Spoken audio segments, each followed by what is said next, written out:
Hi Tenfold, I'm Hannah. Please can you help me with this question?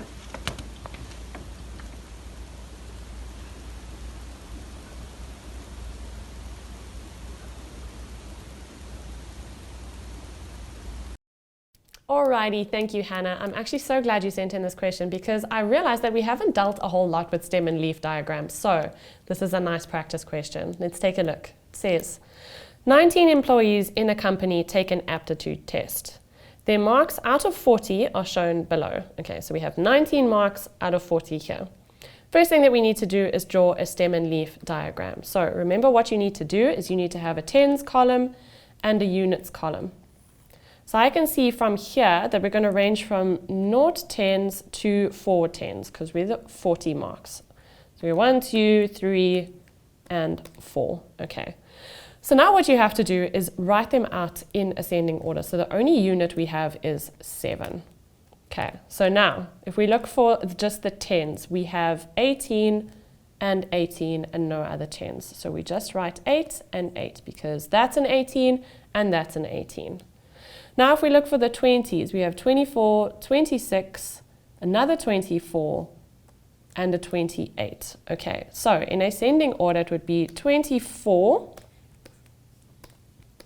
another 24, a 26, and a 28. Okay, so now if we look for the 30s, we have 32, 33, another 33. Okay, so we have 3 33s, a 39, 34 and 35. So in ascending order, it would be 32, 3 33s, 34 and 35, and then lastly 39. Okay. And lastly, we can see that we have 1, 2, 3, 4, 5 40s. So 1, 2, 3, 4, 5. 1, 2, 3, 4, 5, 6, 7, 8, 9, 10, 11, 12, 13, 14, 15, 16, 17, 18, 19. Make sure we have all of our data points. Okay, so that is your stem and leaf. Now it says find the median score. Okay, so because we have an odd number, we have to add 1 to them and divide by 2. So 19 plus 1 divided by 2 is equal to 10.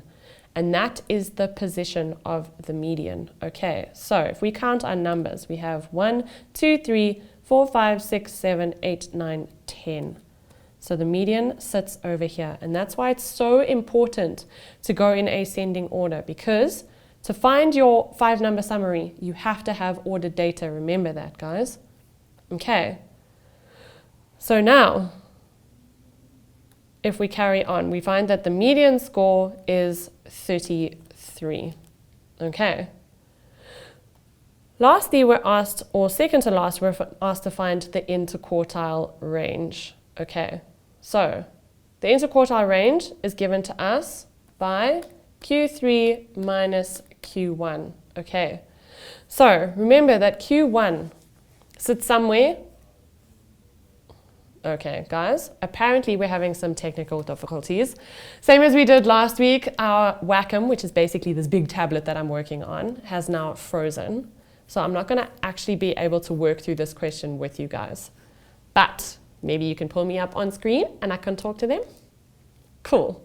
So my big tablet, this thing that I'm working on right now, has frozen. So obviously I was going to try and work through this question with you guys and you can see what I'm doing, but obviously I can't.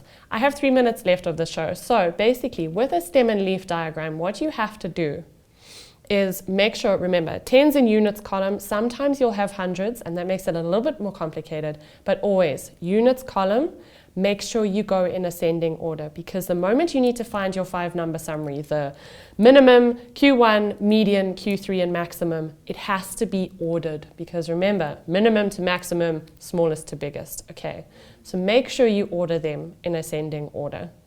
Then if you ask to find interquartile range, Q1 sits in the middle of that lower part. So if you find all your data, and you find the median sitting right in the middle there, okay? Data, median right in the middle. Q1 sits right in the middle there, in between the minimum and the median. So you find the middlemost number, you find Q1. Same with Q3. Median to the maximum, find the middlemost number, and that's Q3. So interquartile range, Q3 minus Q1. Easy stuff. Okay.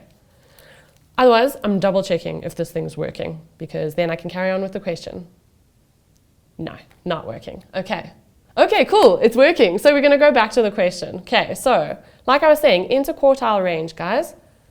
Middlemost number between the minimum and the median. So the middlemost number there would be the number at position 5. So 1, 2, 3, 4, 5, and this is Q1.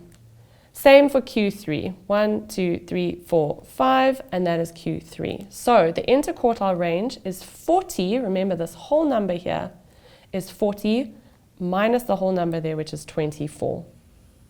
So we're going to have 40 minus 24 is equal to 16, and that is the interquartile range. Lastly, it says that the company director basically decides that any employee whose scores are so low that they're an outlier, they need to undergo training. So basically it's saying, explain why only one employee will undergo training. And they say, note, an outlier means that it's one interquartile range below Q1. Remember we said that Q1 is 24 and the interquartile range is 16. So an outlier would be anything below, let me write that properly, anything below 24 minus 16, which is 8. And if we look at our data, the only thing below 8 is the 7 here. So only one employee, which is what they say. Explain why there's only one employee, because there is only one outlier. Okay.